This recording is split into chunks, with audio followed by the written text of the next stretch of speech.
and gaming experience. These are the episodes of the Gamer's Frontier to boldly talk gaming into your ear. These are...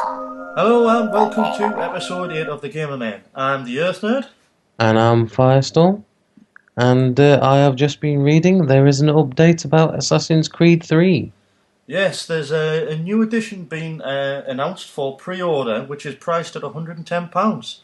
Apparently it's called the Gold Edition, and it includes Assassin's Creed 3, Assassin's Creed 3 Liberation, which is for the PlayStation Vita, and a Season Pass, which is a first for the series, which my guess is it's going to be for the multiplayer side of things, and possibly to do with downloadable content. What do you reckon?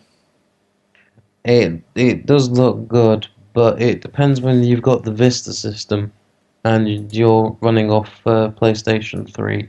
Well, whether you could take the full advantage of the Gold Edition or not. Well, it's not just that. There is another edition, which is still called the Gold Edition, but there's two other versions of it. There's the version of the Gold Edition, where you get everything, which would be the Season Pass and Assassin's Creed 3, but you don't get the Liberation game.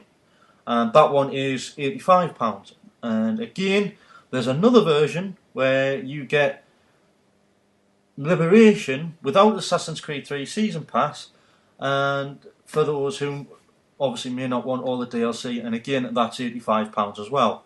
All the versions include a Dangerous Secret, which is an extra mission available from with the game exclusive special edition, which it obviously doesn't make it that much special anymore. Well, not at 85 quid, it's not bloody special at all.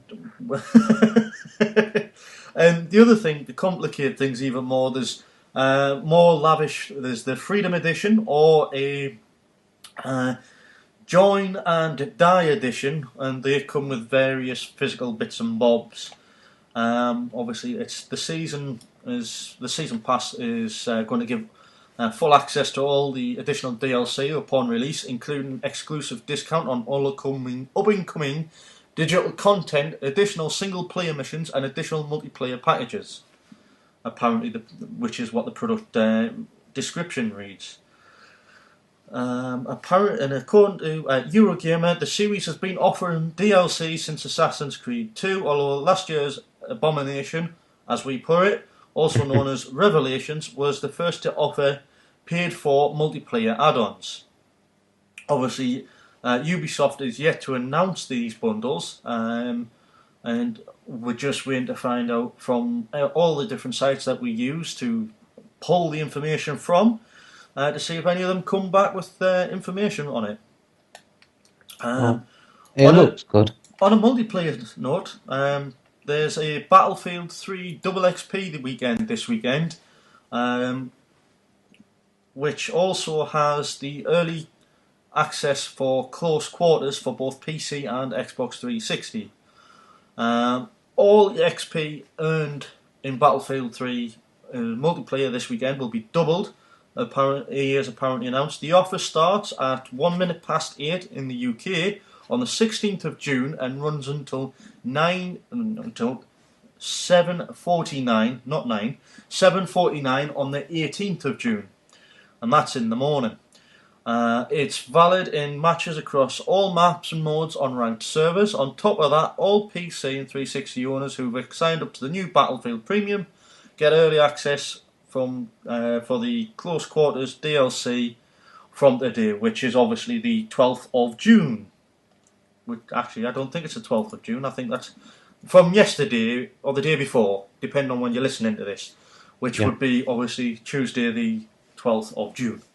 One thing I would like to add, there has been 2 or 3 games out nowadays that have got this double XP weekend. One thing I would like to say, if you are interested in the double XP weekend and you go into these games and you think, oh yeah, brilliant, it's double XP, bear in mind you will get hackers, you will get cheaters, you will get people using glitches. That's just something, unfortunately, we have to deal with. Well, obviously, it's something we're going to be talking about later on as well. So if you stay tuned to the show and you do actually listen to it, feel free to listen to that part of the show. As always, you can find us on Facebook. You can also find us on Twitter, which is at GamerMen UK, and obviously our website, which is thegamermen.co.uk, and that's thegamermen.co.uk, as well as finding us on YouTube as The Gamermen UK.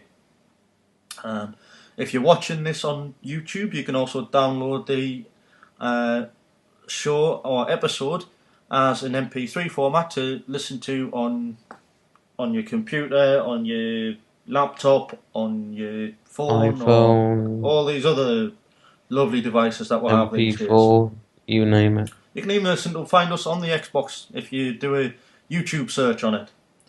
Or I would imagine on the PlayStation 3, 'cause I think they've got YouTube. Yeah. Or should I say they've just got internet access from the start, which is, they should be able to find us that way. Yeah, well, as was announced in E3, mate, we've got the Internet Explorer coming to the Xbox 360 later on this year, so that should be interesting. Which has been out on the PlayStation for the past year and a half. Yeah, but nobody uses it because it's too slow.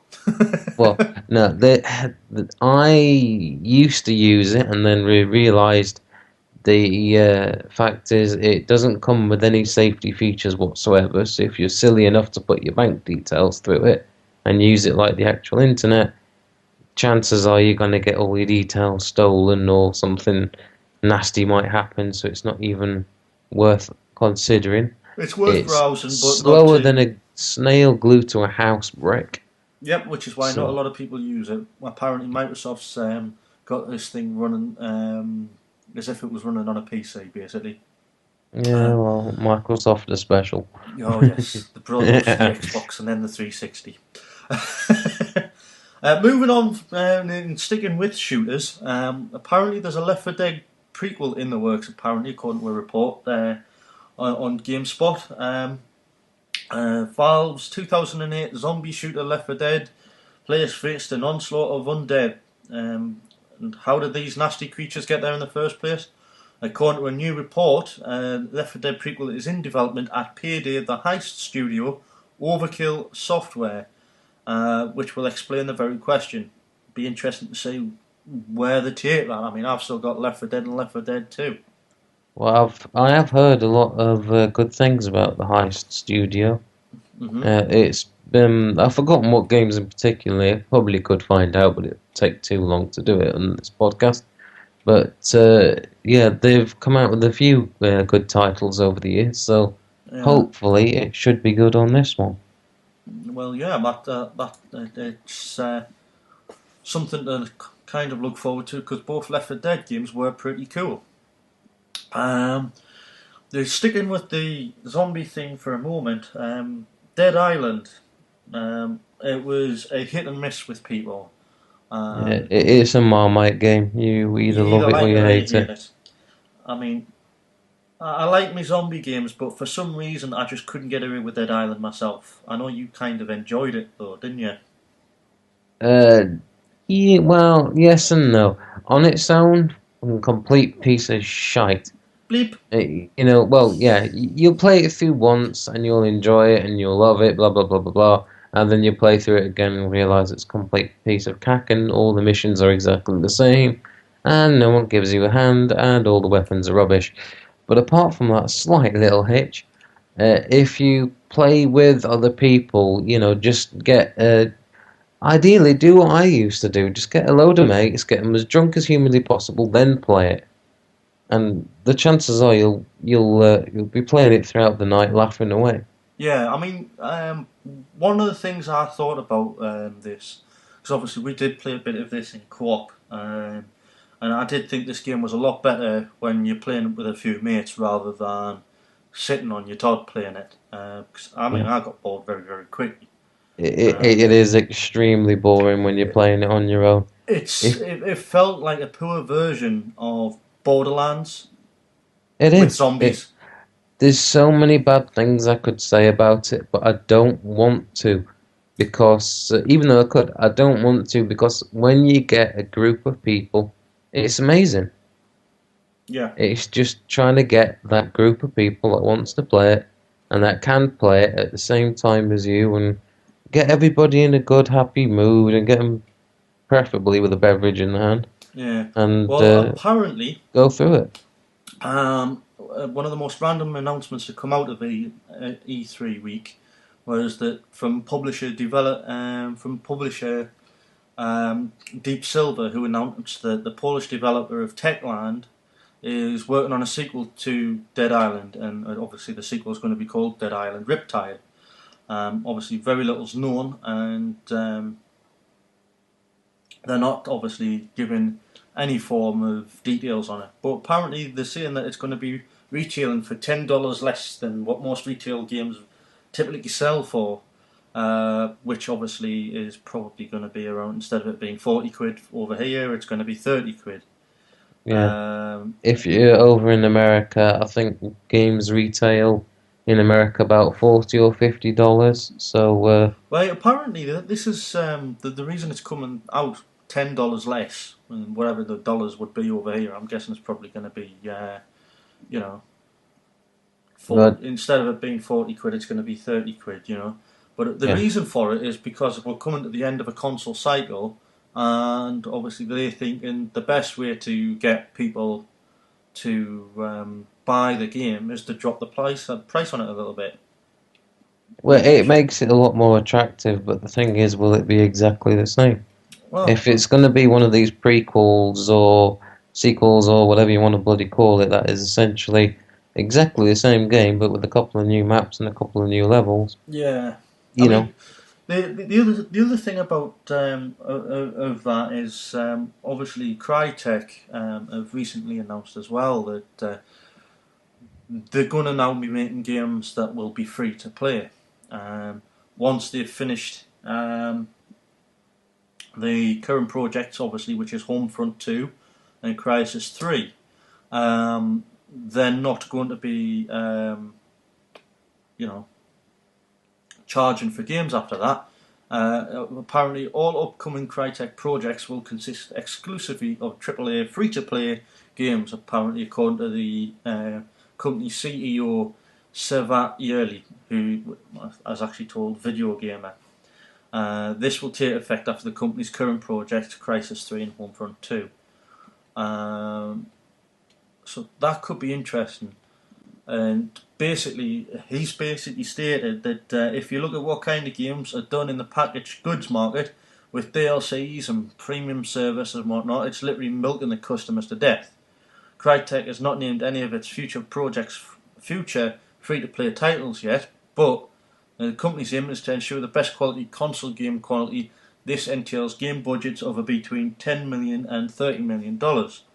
He said additionally, future titles will be supported by the company's new social game platform, GFace, which is currently in closed beta phase. Their first free-to-play game, Warface, is in development at the company's Kiev outfit and runs on the CryEngine 3, a military shooter set in the near future. The game claims to offer us a cinematic experience with next-gen visuals, artificial intelligence and physics. It's expected to be released in 2012. Blah blah blah, same as usual. Same as usual, but I think that's going to be quite a good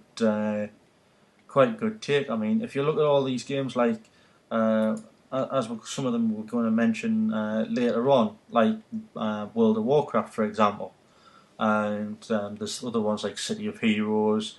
What else was there? There was City of Heroes. There's Warhammer Online, there's Star Trek, Ghost Recon. There's any abundance of these games now that are free to play up to a certain level. Lord of the Rings was one of the first ones to do it, I think. And anybody can play it up to level, usually around about level 16 or something. And it's basically a massive multiplayer online. But the second you hit level 16, if you want to play your game after that, you're then going to get charged for it. Yeah. Do you know what I mean? Yeah. I'm not 100% about all these bloody games that allow you to get to a certain point and then charge you. Well, I think If it's quite good because it gives you a good extension of it. Of what's the word I'm Well, looking the thing for? is, if they're going to charge you, don't charge you a lot. Or put it that way. Well, yeah, I mean, World of Warcraft. I think if you paid for one of the subscriptions, it works out at about £5 a month. But it's Well, still a bit much for some people, but even at wait, £5. if you like your massive multiplayer onlines that are completely free, that won't ever get charged. Second Life. Yeah, I literally think. Obviously, I'll make comments regarding that a bit later on. I think. So if you stay tuned again, you'll find out the comments on that. But sticking with Crytek, apparently the future of Time Splitters series remains undecided. The team isn't working on Time Splitters 4, and a retail release would be out of the question. Which leads me to think that if he's mentioned something about the the free to play games, I think there could be a Time Splitters game coming out where it's free to play. If you want to get online or whatever, do you know what I mean? It might yeah. cost you to, Well, I have been a fan of the Time Splitter 3, and their online was fun to a certain extent. Yeah. And the game itself wasn't that bad. It was cheesy, but it wasn't that bad. Mm-hmm. So whether it's one to be looking forward to is yet to be decided. True. Speaking of DLC, obviously one of the biggest games of last year was Skyrim, which has actually, believe it or not, had another update.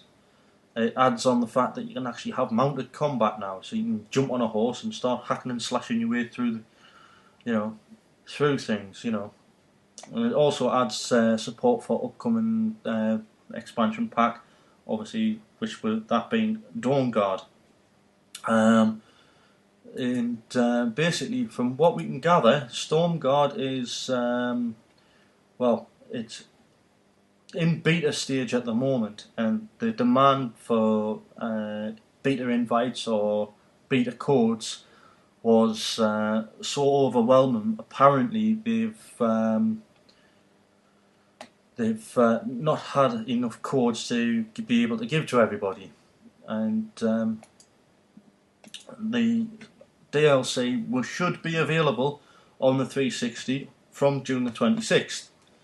Should the beta be successful, and apparently it's going to sell for 1,600 Microsoft points. That's 1,600 Microsoft points, which is a far under 20 quid. It's the same price as Minecraft. Yeah, which is well, you can tell them more about Minecraft than I can. Well, a bit later on. It's yet another community game which we can actually talk about. And obviously the opportunity to play the beta, which starts next week, and also it will release on the PC, and PlayStation 3 will be staggered later by being at least a month after it's been out on the Xbox 360. Yeah.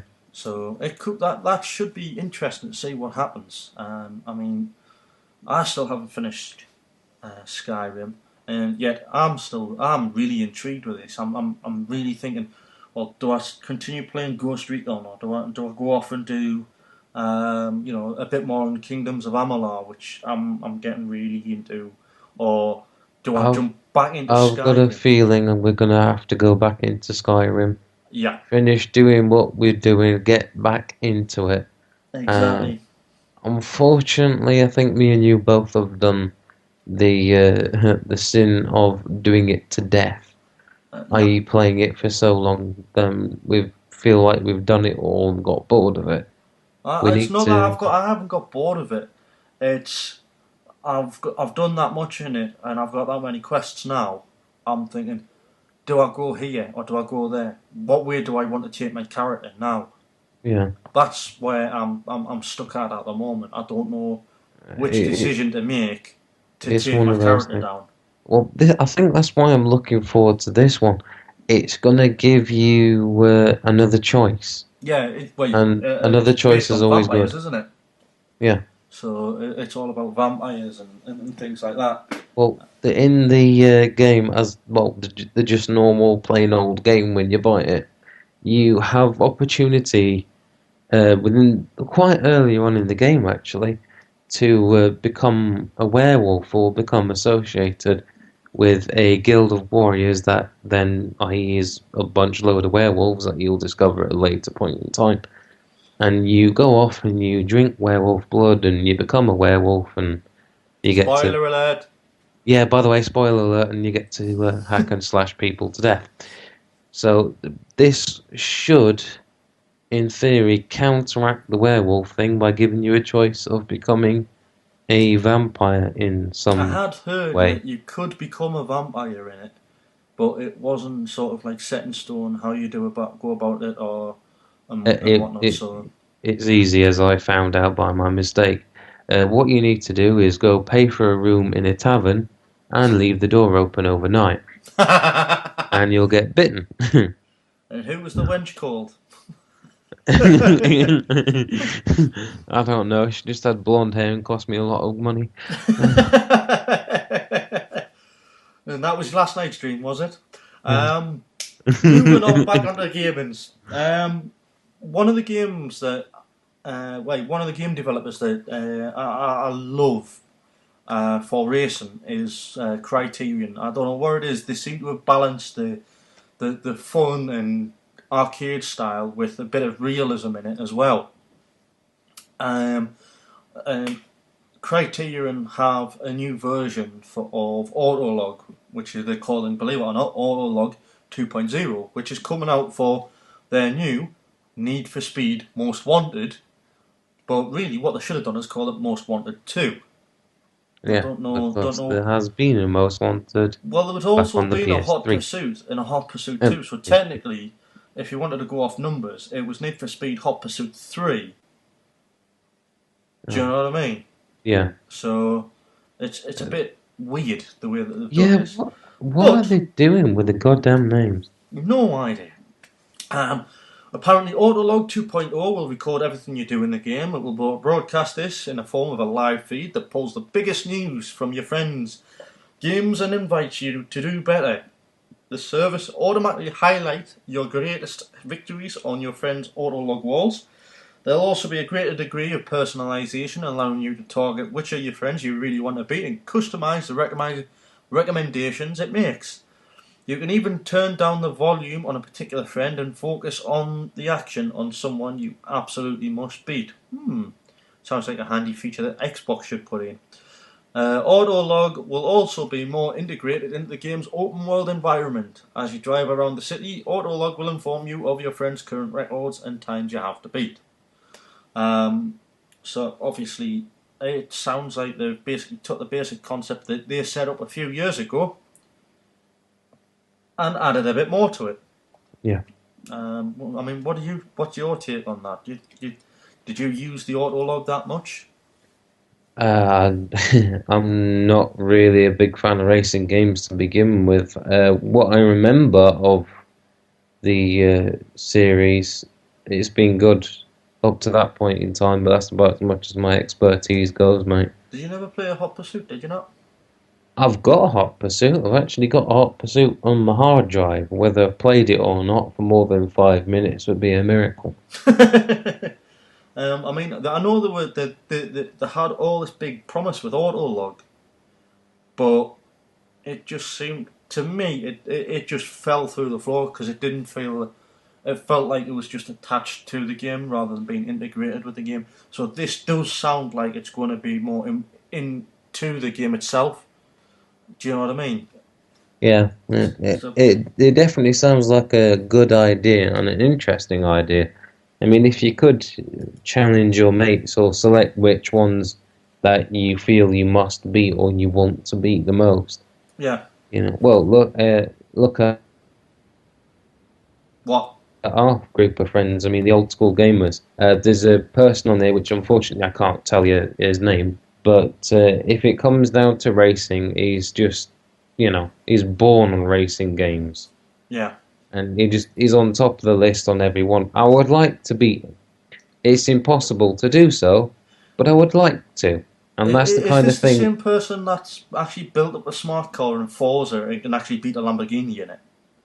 No, that's my uncle. Yes, well, you said you didn't want to mention him, so I'm just asking if that's the same person.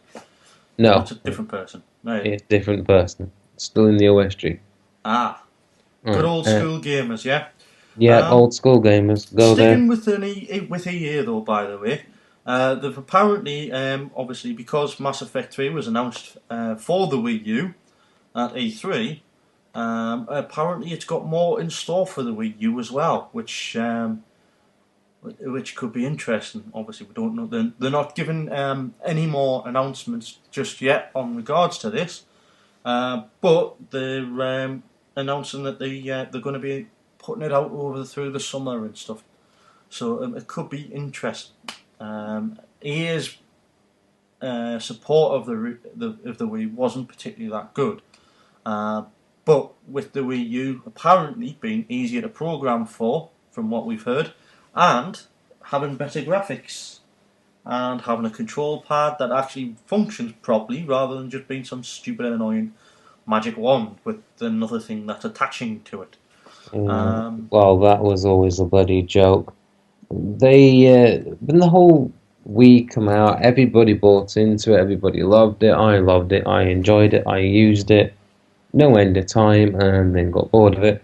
And then what happened with the handset, it was really, well, the controller, it really, really good, and then they decided to add a 2-inch bloody knob thing to the bottom of it that made it better than what it used to be. Yeah, exactly. Which was a little bit more sensitive. Yeah, well, if you think about it, you had the Why Wii didn't come they do that in the first place, though? You had the Wii come out with that controller, didn't you? Yeah. And then obviously PlayStation brought out the PlayStation Motion with something that I'm not going to mention because I always seem to make fun of it, which I'm not going to. And I personally think that if Sony had been first out on the market with the motion controller, or Microsoft had actually had the Kinect out first, it doesn't matter which console had that motion controller out. If I have a feeling it would have gone through the roof, and it would have been like gold dust to get hold of, like the Wii was. Yeah.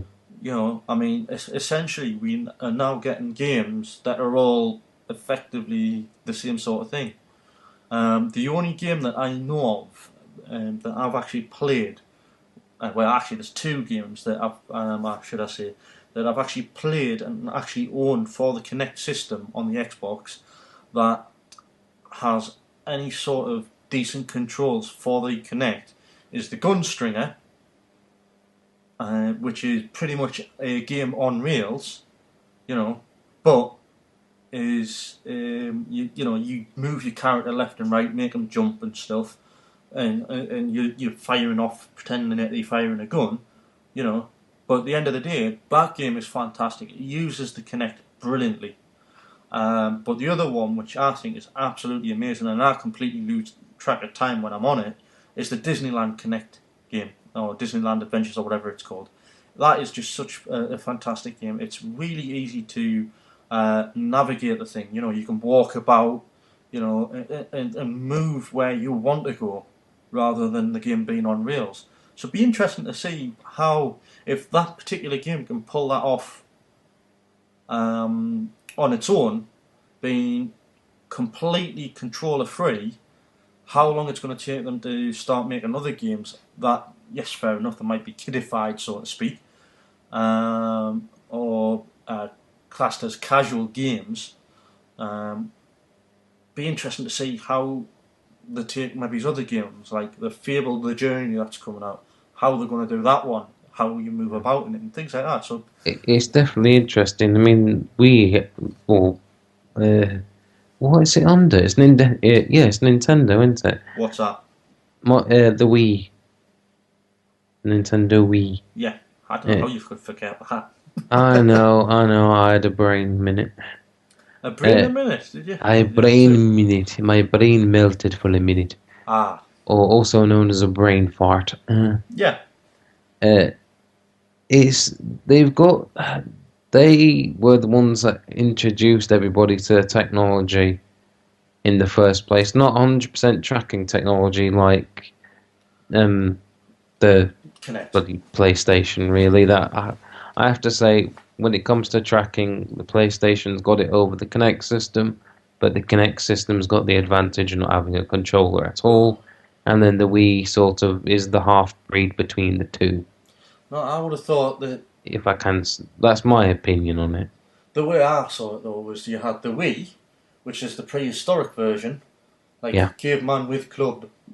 Yeah, Then you've got the I don't know, the medieval version being the the PlayStation thing where you got your controllers, but you've also got the camera there.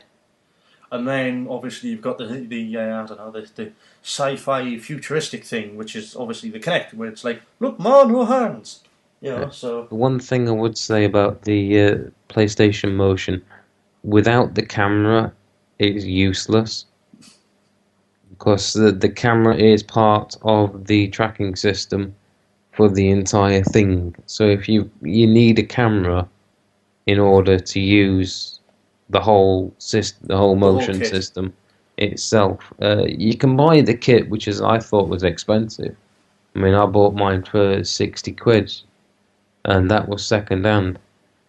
You can buy it individual. You could get the camera and then get one controller and link the two together and have it working as a motion, or the PlayStation motion controller system, whatever you want to call it, and do it that way. But it's still expensive. But on the other scale, the Kinect system now is 50 quid, all said and done, second hand. So it's interesting now. What do you buy and how much do you pay? If they give me your money. Anyway, you're going to lose money, yeah. Another company that likes changing things a little bit and then charging you more money for it is obviously Nintendo. Oh God, yeah. Game Boy, or DS, I love or Game whatever Boy. you want to call it.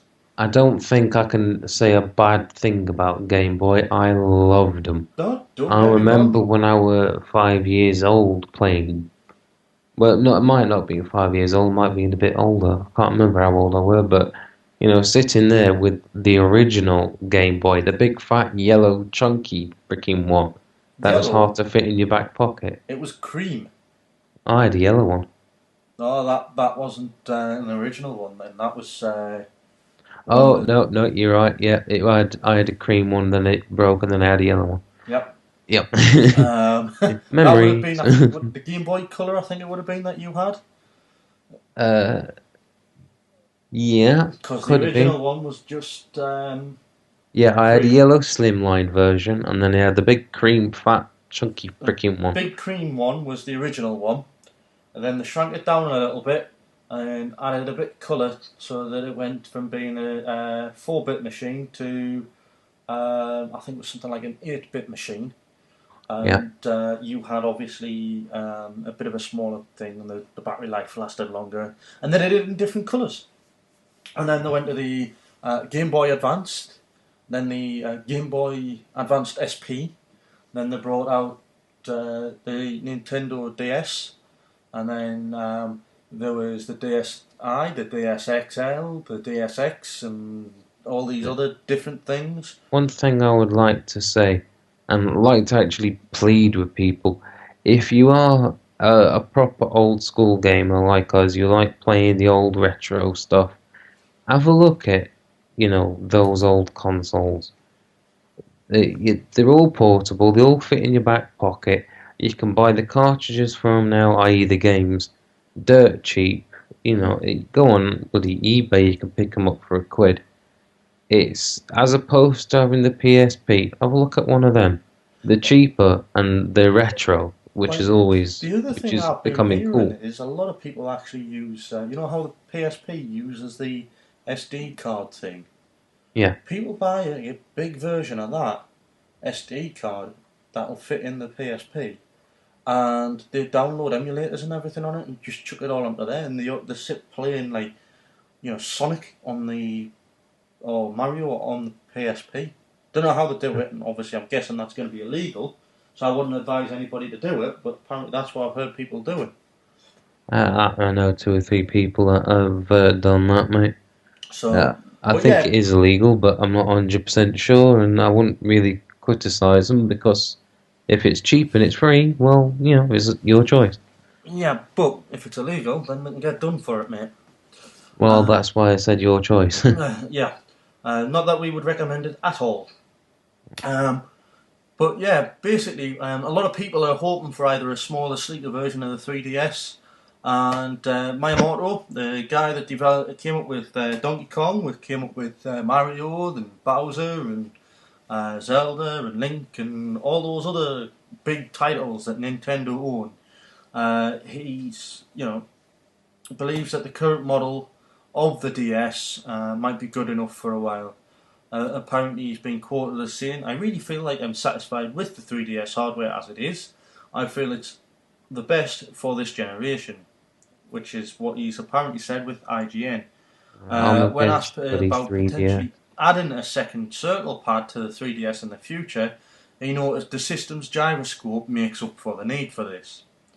In the same interview, though, when he was later asked to comment on rumours that from Japan that suggested a 3DS XL, noticed the similarity as the DS there.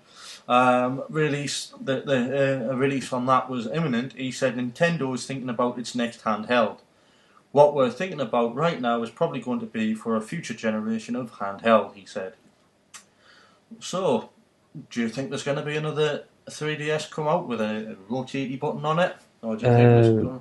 I don't know. If it's going to have a rotating button, it might be a bit close to home on the old PSP front. Yeah. But one thing I would say is I will state here and now, I dislike the 3D, any version, whether it's the 3DS or the 3D thing, just because it has given too many people headaches and nausea and the problem with problems. 3D is... If you fixed it and you don't affected by it, then wonderful. Well, to me, I think that the whole 3D thing, especially with films, is just a fad. I mean, Christopher Nolan said it best, that 3D, what's the point in putting 3D into a film? It doesn't enhance the experience for that movie at all. Yeah. He says 3D in other mediums, such as video games, can't enhance it because you're sitting playing a game which you're supposed to be in that world playing, not sitting watching it. So whatever you're doing, you're physically manipulating what you see on the screen, whereas if you're watching a film, you're just sitting looking at the screen. And I mean, I had a go with that Killzone 3 when I was at the Eurogamer Expo a few years back. And other than it being a bit yak and not me bit for six, I thought it was the only thing that I thought it was good for that particular time. Maybe it's racing games, but was shooters, just so that you get a better feel for the depth of something. But that's it. These fighting games and stuff like that, I don't think it needs 3D at all. I think it's just a fad that a lot of people are trying to jump on the bandwagon and use. Quite a lot of films do it poorly. They don't just shoot in 3D. They spin it off at the end of it. So it's a bit of a nightmare. Well, I do agree with you to some extent. I do think the whole 3D thing is a big fad. Mm-hmm. I really enjoyed my first 3D experience, which was in the cinema watching Avatar in 3D. Mm-hmm. That was probably one of the best 3 hours of my entire life, not including sex. So, it absolutely superb. So there is a reason for that, though. Yeah. The bulk of Avatar is CG. Oh, yeah. If you go back and watch something like Toy Story or Shrek, Kung Fu Panda, that was out years before 3D started coming in properly with the cinemas. And you'll see that they've done a 3D version of it. Or any of the animation things from Disney, like there was a The Lion King 3D came out not so long back at the cinema. All the things like that, they're able to put into 3D properly, and you would get the 3D depth in it properly without it screwing up, so to speak, because it's generated by the computer in the first place.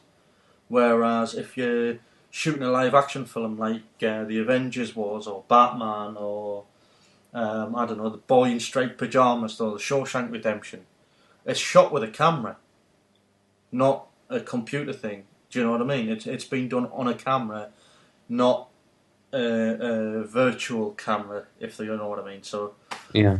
but yeah, keeping with Nintendo though, obviously, Wii U was obviously announcing a load of games coming out, and I was really impressed with Rayman Legends. That was announced for the Wii U. The fact the way that it uses the trackpad and the track game and everything, and I thought it was really good. Joystick had an interview with Ubisoft's senior game manager, and I'm not even going to try and pronounce his name, Michael McCulloch, or something like that. I'm guessing it's a Scottish name. No, not Scottish at all. It's Micholic. So I do apologise if he does eventually listen to this. Not that he probably will do, because he'd probably be too busy playing games or making them. And basically, he was shown a little unwillingness to comment when asked if this was going to be a Wii exclusive. We're not, and basically what he said was, we're not really saying it's a Wii U exclusive, although right now all we're showing is the Wii U version. He added that the company is looking for a lot of different launch options, but the Wii U was the focus. So, but going from what I saw them doing with Smart Glass on the Xbox, and I wouldn't be surprised if they bring an Xbox tablet out. I am waiting for I'm waiting for some form of Xbox handheld gaming system. I don't think they're going to bring a handheld gaming system out because the market's flooded. You've got PlayStation. I know the market's flooded, mate, but if they can have Xbox on your mobile phone, how long is it going to be before you can play your Xbox through your mobile? Microsoft apparently they don't see Sony or Nintendo as their main competitors anymore. They see the likes of Apple and Facebook as their main competitors. And whereas Microsoft is a computer company.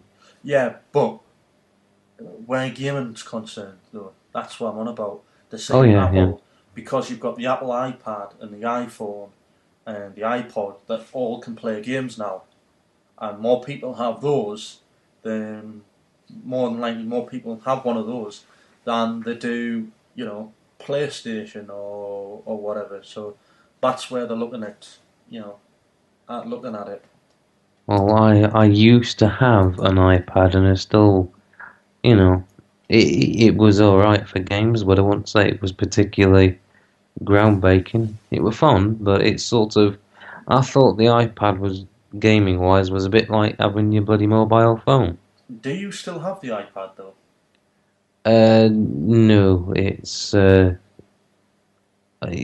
weren't, well, I bought it and then someone bought it off me because I couldn't really see the use in it, because I bought myself a proper laptop instead. Ah, right. Well, there you go then. Basically, another thing. Do you know the Metal Gear Solid games? Yeah, I'm very familiar with them. Latest bit of information on Metal Gear Solid is after 4 years of service, Konami have announced it's shutting down the online component of Metal Gear Solid 4, Guns of the Patriots.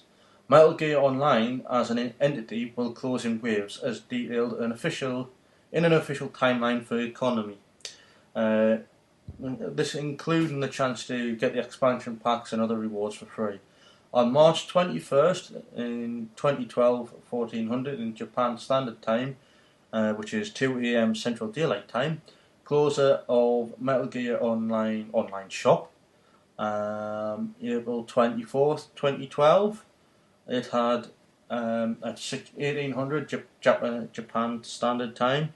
No registration for new player characters will not be available during this time.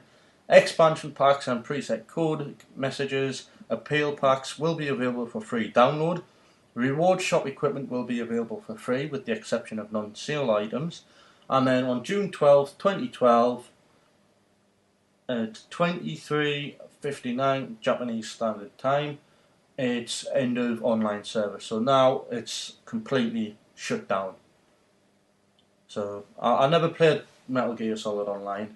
I played all of them. I didn't really play much of it online. I think I played it for about 10 minutes and didn't enjoy it as much. Yeah, which is possibly why they're shutting it down. Speaking of shutting down, I think 38 Studios, Kingdoms of Amalur, Reckoning, and they're filing for bankruptcy. Spokespersons apparently confirmed, which was confirmed on June 7th, apparently. I thought they were getting liquidized entirely. No, I thought they'd been bailed out by Epic, but obviously, or something like that, but they haven't, from the sounds of it. On top of this, Rhode Island State Police, the Attorney General's Office, the US Attorney's Office, and the FBI are launching investigations into the company. According to the documents obtained by WPRI, 38 Studios owes between $100 million and $500 million spread across at least 1,000 creditors. The company estimated its assets at between $10 million and $50 million, saying in court documents that it does not have the funds necessary to make good on the payments. 38 Studios, Baltimore, Maryland-based outfit Big Huge Games owes between $50 million and $100 million spread across 200 creditors. And basically, this company developed Kingdom of Amalur Reckoning, which shipped in February to a warm critical reception and the sales of 1.2 million in its first 90 days. What I'm thinking is now is, if that is the case, is the game not going to be sold anymore? On top of that, if it's not going to be sold anymore, how long's the DLC going to be up for it? Well, this is the question, mate. Because, I mean, I've got Marvel Ultimate Alliance and Marvel Ultimate Alliance 2, and because Activision lost the rights to a couple of the characters in there, namely the Iron Man, the Hulk, Captain America and Thor, because Sega managed to get them, then they weren't able to produce that game anymore. Which is why it costs you around about £20 second hand for it. And you can't even purchase the downloadable content for it. You know, the heroes and villains packs for them. So if that's going to be the case, is it going to be a case of having to download the... Well, here's a question for you. If you have bought those characters, would they take it off your Xbox, or would you still be able to use them? Oh, I can still use them. Oh. Well, at least the people that have got them haven't lost them. Those things are still on the server. Just they're not there for to be bought. Apparently there's a free pack that you can download which will allow you to play with people who actually have these characters, rather than, because what was happening with the game was, if you didn't have these characters you weren't able to play with them. So they've released a pack out which basically downloads these characters to your console, just they're locked so that you can't use them, if that makes sense. Yeah. So yeah, that one's filing for bankruptcy. There's a rumour going around that Activision Blizzard could be up for sale. Obviously, the parent company, Vivendi, are meeting later this month to determine whether or not they want to sell the telecom giant's major stake in the game developer. The meeting is scheduled for June 22nd, and the possibility of Activision Blizzard sale being the main point of discussion, and which is quite interesting considering In 2007, they announced a $18.9 billion merger between the two games companies that it owned, which is obviously Blizzard and its World of Warcraft business, and Activision, which at the time was riding high on the success of Guitar Hero and Call of Duty. I don't know whether or not you could still say that they are riding high on the success of Call of Duty, even though it still does break sales each year. Be interesting to see what happens from that, though, won't it? Yeah, it certainly will. Speaking of places that are doing layoffs, though, Slad 6, the Canadian studio behind the critically mauled zombie shooter Resident Evil Operation Raccoon City, has had to shed more than a quarter of its payroll in a round of redundancies.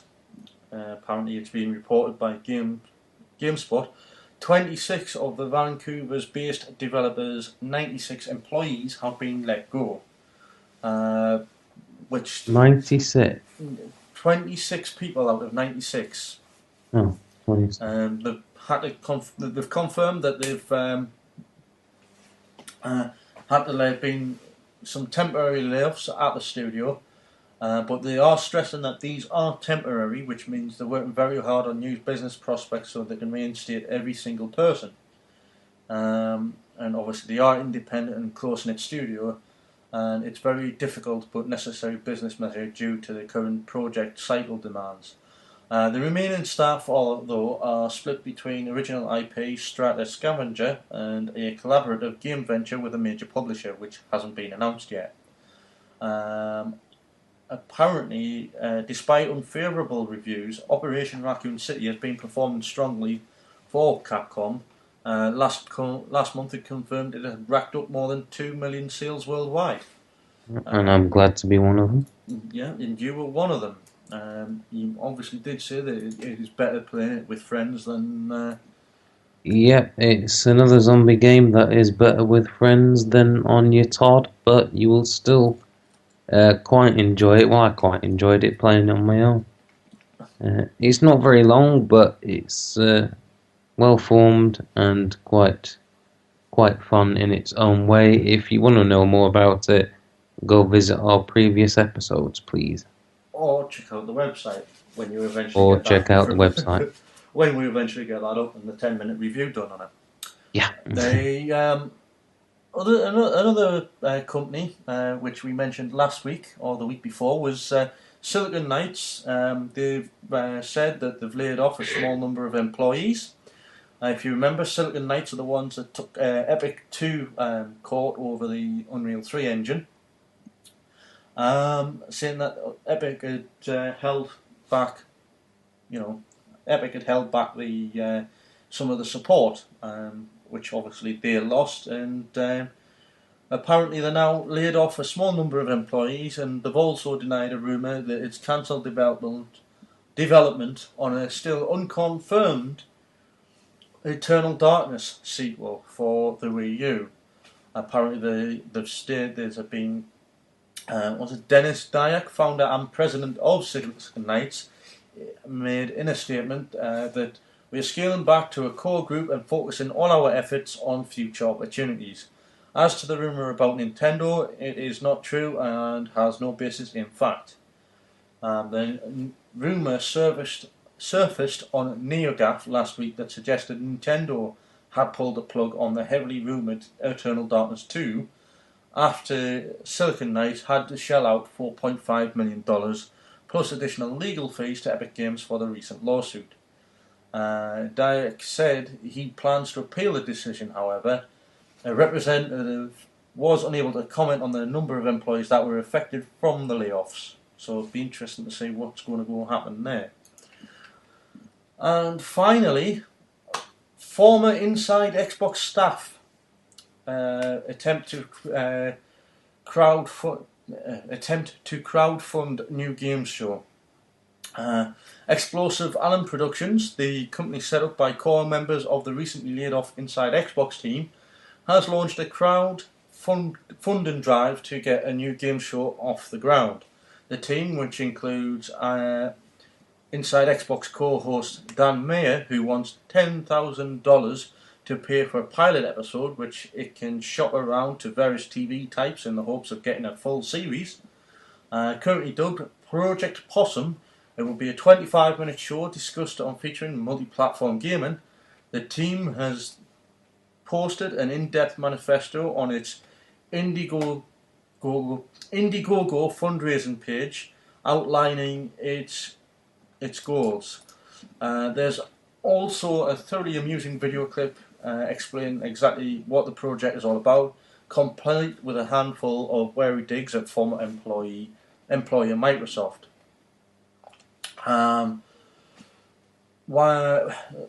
Your overwhelming response to the closure of Inside Xbox told us that you feel that you are not being heard or appreciated, that you feel undetermined and your loyalty has been exploited rather than rewarded, and that gaming is taking a backseat to entertainment, which apparently Mia has said.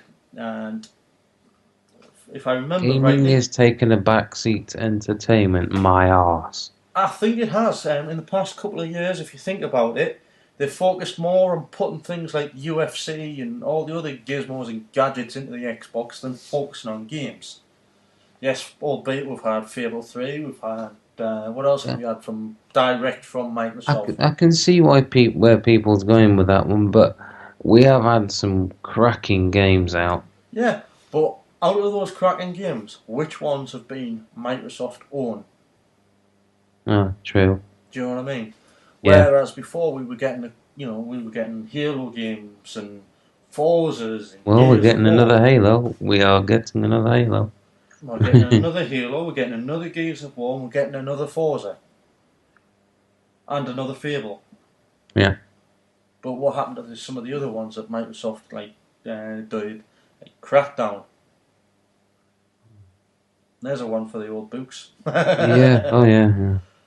So at the time of writing, at the time of obviously this one being wrote, which was published on the 13th of June, which would be today, they'd racked up an impressive $7,274 with 31 days of fundraising still left to run. So, in other words, they're gonna make the budget of 10 grand. If they make the budget of 10 grand, they can get the first episode done, and it will be brilliant. We say it will be brilliant. It'll be interesting to watch. Whether it's actually good or not is another thing entirely. As we stand, it's got 30 days left. I've just gone to the page. If people want to find out where it is, it's www.indiegogo.com/Project Possum. Basically, they've raised $13,140. Personally, my thoughts on that are that where are these video games that, in the old days you had Bad Influence, you had whatever the thing was on there, Sky One, which I can't remember the name of. You had Games Game Master. Guru. You what? Game Guru. No, that was on something that was only that was probably around about 7 or 8 years ago.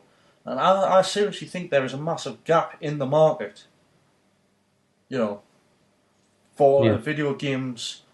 If they did this video games thing that was put on the TV, but it was also stuck on places like YouTube and stuff like that, where people could grab it and catch past episodes and stuff like that, I really do think that a lot of people would get it, especially if they ran it. If they run it from sort of middle of May, we'll say, so you get the whole E3 coverage right through the summer, or they run it through E3, have a bit of a break, bring it back for the run up to Christmas. Do you know what I mean? Yeah, it's definitely. That's the way I think they should maybe do it, because you're catching the big, what would effectively be the Super Bowl for video games, that being E3, and then you're obviously catching the run up to Christmas. And what we need is people being more aware of games that's actually coming out and stuff, because we've lost Game almost, we've lost Game Station. you know. And Yeah. Asda and Sainsbury's, Morrison's and Well, Tesco's are just we absolutely haven't rubbish. we haven't lost Game or Game Station. They're still there. It's just not as many. But that's what I'm saying. We've effectively lost what we had. I mean, Oh yeah, the there's a gaming few stores being markets. shut Yeah. in the local town that I'm in. You've got in the next town that I'm in, that's next to me being Sunderland. You've got 3 that I think have been shut down. You've got 4 or 5 that have been shut down in Newcastle. You've got 2 that have been shut down in the Metro Centre. So you've probably got around about 12 stores just in the northeast alone, and that's not even including Middlesbrough or anything further south than Durham, anything further south than Sunderland. So that's Well, just Sunderland, Washington, Newcastle, and yeah, Gateshead. I live in the middle of a one of the largest cities in England, and the main one, which I thought would be one of the ones that would never shut and never die because always got people in it, Mm-hmm. is bloody Zombie Town. Is gone completely. So yeah, I think there's a massive loss on that one. Yeah, so I mean, But they my are still suggestion, there. You just have to find them. yeah, well, my suggestion would be to people to maybe donate $1 or whatever to this cause. I mean, yes, they've hit the budget, but if they get a big enough response from it, um, Well, if they could raise 20 grand, we might have enough for 2 episodes. or they might do a decent length, because I mean, I used to love watching that Inside Xbox and Sent You a Message and everything. Oh, I I used, used to. I Yeah. used to watch them religiously because I used to think they were brilliant. You know, Well, they were. They were. They five, weren't. 10 minute shorts, which were Yeah, fantastic. they were a bit like what we do, but a lot better funded. And Well, yeah, they're a lot better funded. They got the news straight from the horse's mouth. yeah, And they answered people's questions. I mean, yeah. we've yet to have anybody send us a question or like us or whatever. We've got 5 subscribers on YouTube channel. We've Um, yet to get many viewers in general, but um, we'll get there we'll eventually. get there. I think we'll probably get there once the broadcasting thing gets up and running again. Fingers crossed. Basically, Please subscribe. I think that's what we need, basically. But yeah, that is the news from the past week, basically. And one of the things that we talk about on a regular basis, really, is community games in general, isn't it? The games of Call of Duty and Battlefield and of late Ghost Recon. And there was a double XP thing on at the weekend, and there's a lot of I don't know whether or not it's a lot of problems with it, but there seem to be a lot of hackers and stuff in games and community games these days, isn't there? I have to say, I do. Well, I don't think we owe a big apology, but there is people using glitches. Yeah. Me and you both thought they were hacking. They're not. They're just using glitches. Yeah. Which is another way of cheating in general. So they're still cheating no matter what you do, but Exactly. it's better than actually going out of the way and cheating. Exactly. If that makes perfect sense. But I mean, I know you've stopped playing Ghost Recon over the weekend because the amount of every time you. I've stopped playing it because of the double XP weekend, and all the double XP weekend does is just draw out every person around the globe that feels exploits like the loopholes in games, so to speak. Yeah, exactly, exactly. Where's the honest gamers, eh? Yeah. Well, I know there's a lot of of honest old school gamers, man. That's where it is, man. But yeah, I mean, the thing is, what you tend to find these days, though, is it's normally those people that just jump into the random games that will glitch and use hacks and things like that and modified controllers. Whereas if you join a gaming community, much like the Old School Gamers website, which is either specialises down in one console or one particular game or something like that, then obviously you're going to get a bunch of people, and that you're going to start gaming with on a regular basis, and you're not going to be cheating. I mean, there's quite a few things from the Old School Gamers website where there's usually something going on every night. You know, you've got your Call of Duty nights, whether it's Modern Warfare 3 or Black Ops. You've got your Battlefield 3 nights, your Forza nights. You know, Yeah. and then anything else in between. It's odd, it's like any other clan. Well, yeah, it's not really a clan; it's a group of it's a, people, but the it difference does is sort of sound like a clan. it's a community. It's a community that do PlayStation games, but they're more orientated around the Xbox, and they do all sorts of gaming nights. Now, it's the first place that I've known to do gaming nights on lots of different games. You know, I mean, they were featured in the Old School Gamers was featured in the 360 Gamer magazine several months back. You know, and they now got over 100 members in there. They post on a regular basis and join in, you know, the games. And I actually do think that it's a pretty good idea. You know, if you want to play a particular game or you want a bit of help, gaming communities, much like Old School Gamers, you can put up, who fancies playing this tonight, or I'm a bit stuck on this particular level, anybody want to give me a hand? You know, Yeah. It's a good community. Community gaming can be fun, but on the flip side of that, if you're in a clan sort of community and you don't particularly feel like playing that particular game, you know, and it's mandatory gaming, like a previous one that I was in prior to the Old School Gamers, which I got accused of a lot of things which was completely untrue, and the guy that owned the site spat his dummy out and did a lot of things, so I told him to shove the site up his arse. And I went off, and within about a month later I'd found the Old School Gamers, and I haven't looked back since. It's just a case of you have to play this game on this night and this night, even though it's not a clan, it's a community, but they make it mandatory to play a specific game, and it's kind of like you don't want to be like that. But if you're playing as part of a clan, then I can understand why they do that. You know. Yeah.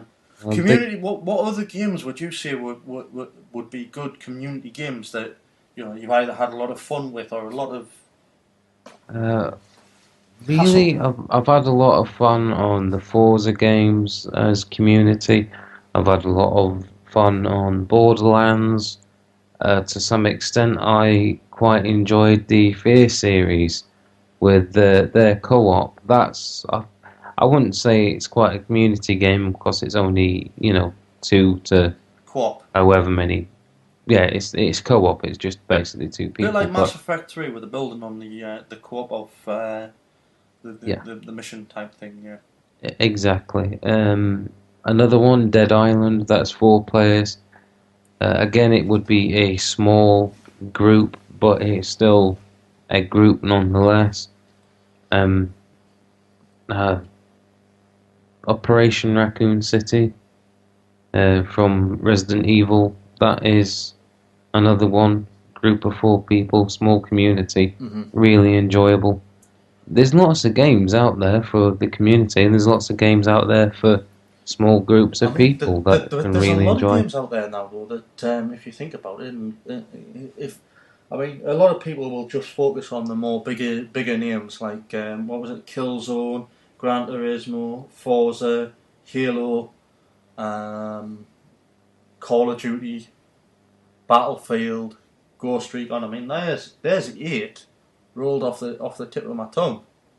Yeah. Do you know what I mean?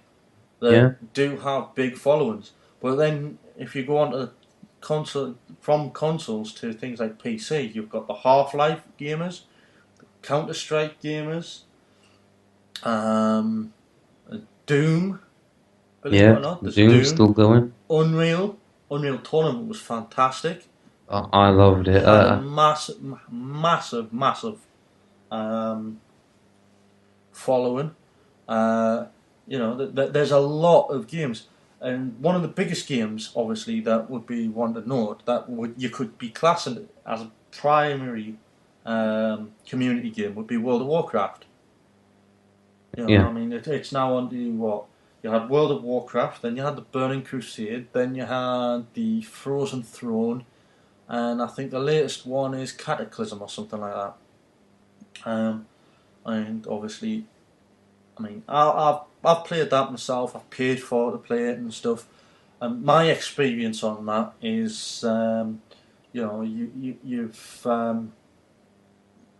you've got you run around and stuff, and yeah, this game's brilliant. I can run here. I'm a midget. I'm a dwarf. I'm a gnome. I'm an elf. You know, or I'm a undead thing. You know, and you meet all the people on it, and you make some friends on it. You come off, and when you go back on it and you meet them the next day, they're 3 or 4 levels higher than you, and they don't want to know anything about it. But on the same token, I mean, I was talking about this with one of the guys at work today. He actually said that he had the opposite effect. He was lucky to get on one of the good servers into a good clan that would help them level up to a certain level, so that they could go around doing the raids and things like that, which is what you're wanting from something rather than on a game like that, rather than being stuck like goldfish in the ocean. My first outing on massive multiplayer online was a game called City of Heroes, which to me is still one of the best first massive multiplayer online RPG games. You know, you create your superhero and you go around fighting crime. The only downfall I found with it was if you died, then it was a nightmare because you lost experience points and you went into arrears, so you had to work off that experience to then gain a massive chunk of experience again. So it was a bit of a nightmare to level up in some sense. But if you've got a pretty good team, I mean, all you had to do was stand in a certain spot saying, I need help with such and such, and you can be guaranteed to have a group of 10 people just jumping, I'll help you, and it doesn't matter how powerful these people are. I'll help you, and you know they'll run round, and because you're part of a group, you get the experience as well, regardless as to whether or not you've made the kill or not. That's why I like the old school gamers. It doesn't matter where you come from in life, there will always be someone wanting to help you. Exactly. And they're constantly taking new members in there as well. Oh one of the millions of members. One of the things I've got a newfound love for at the moment is Minecraft. Your newfound love, my newfound hatred. Yeah, I found it's one of those games that you hate, but you love at the same time, or you love to hate or hate to love. It's a Marmite game. It's a Sims game. You ever played Sims? I have played Sims. Or Tetris. Thought of the pants. Oh, everybody's played Tetris. Right. I love Tetris because Tetris should be advertised as the only game women will enjoy. I know that might sound sexist, but it's the ones that your mothers can enjoy, that type of one. Because I know mine never got off the damn thing. The reason I mentioned things like Tetris, what was the other one I mentioned? I don't know. I've completely forgot now. But yeah, the Sims. That was it. I mean, you ever play a Sims? You think, what a pile of cack that game looks. You stick it on to find out what all the fuss is about on it, and then you look at the clock and it's 3 hours later. Yeah. It's the same thing with Minecraft. You literally sit there doing beggar all for what? You can spend an hour easy just digging, looking for a certain mineral. It's like playing with Lego on the computer. You know, you can build anything you like, pretty much. You know, and it's got things like skeletons in there and zombies for you to kill if you want to go out hunting when it gets dark. You know, it's got a little bit of everything in it, and but it's one of those games that doesn't require thinking. Yeah. I don't know if you've ever played anything like that, have you? Once or twice, but nothing like Minecraft. Because, I mean, another game that I would suggest, say that's a bit like that, is things like Magic the Gathering, the Yu-Gi-Oh game you can get on the arcade. Mm. Um, Well, Magic the Gathering, I do think actually requires a brain cell. yeah, but that's just Because one. you, well, Minecraft requires just the one, you know. well, I well, mean, Magic there's worms. You don't really need to. It's the sort of Worms game that you can pick up, you can play, have a pick lot up. of fun with, Yeah, chill and relax without getting irate at somebody like you would do playing Ghost Recon or Call of Duty or Halo or I Gears would of say War. Or, if you've got a spare 400 Microsoft points or a spare couple of pounds on PlayStation, go out and have a look for the original Worms. It won't cost you a lot, hopefully, and it's just one of them games that that you'll game, pick up I remember endlessly. when Worms first came out. It came out on the Sega Mega Drive. Came out on what else? I think it came out on the original Game Boy. It also came out on the Amiga, and it came out on the PC. And I remember playing the original one and sitting for a couple of hours with my dad, playing it on the PC, and chuckling away at some of the comments that would come out with, like "Oi, nutter," you know, just Yeah. daft little things like that. It was I, absolutely hilarious. I remember my dad watching me play it, and he was in fits of laughter when he was watching the bloody stupid exploding sheep. Bah, Exactly, yeah. bah, bah, boom. Well, that's the thing, you know. I mean, what's next? Granny with a shopping trolley, you know. Yeah. Oh yeah, I remember them. Yeah. So it's Minecraft. If you've never played it, grab hold of it. Grab the demo off Xbox Live. You know, grab the try. If you've got a PC and you want to know where it's like, go on there. Absolutely, it's one of those games that you will lose the time that you spend on it, like you do in a massive multiplayer online game. I mean, speaking of a massive multiplayer online game that seems to go from strength to strength, you ever heard of Second Life? No, I haven't. You know PlayStation Home, Yes, where you I can have. create your avatar and you can walk around as if you're going around Well, the a pub. variation of the avatar. Yeah, Yeah? yeah. Well, Second Life, basically what you do is you create your avatar and you then do a quick tutorial and then get thrown into the pond in the deep end. And yeah, basically it's really, really interesting. And I was saying to one of the guys at work today, when we were talking about the video games and stuff, I actually said to him, I says, one of the things Microsoft need to do is they've now got Minecraft. All they would now need to do is get Second Life on the Xbox. I don't know how they would do it, but if they got Second Life on the Xbox, it would be absolutely fantastic. Because we would be you know we would be basically able to walk around like you do in the PlayStation Home, and you know it would be interesting to see what happens. I mean, this is now getting on for 20 to 12 at night, which is why I'm starting to fall asleep almost. I don't know if Kyle's still awake. Yeah, I'm still here. You're still Yeah, awake? You got yeah. very, I'm very I'm silent. still here. I'm sorry. I'm reading a message I shouldn't do. Yeah, I noticed they were popping up on my screen as well. Ah. So yeah, I mean, is there anything else that you feel that you could think of for community games? I mean, I know Uh, Facebook's starting to get a lot of following with the sort of like browser games and stuff oh, that and pool and things like that. Yeah, because they're all community games as well.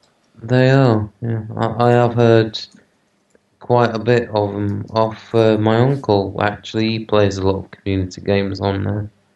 All right. Um, Anyway, I think we have waffled on between us for long enough. I am Firestorm. and I'm the Earth Nerd, and that's it for episode 8. Don't break your thumbs while you're gaming, and we'll catch you next week.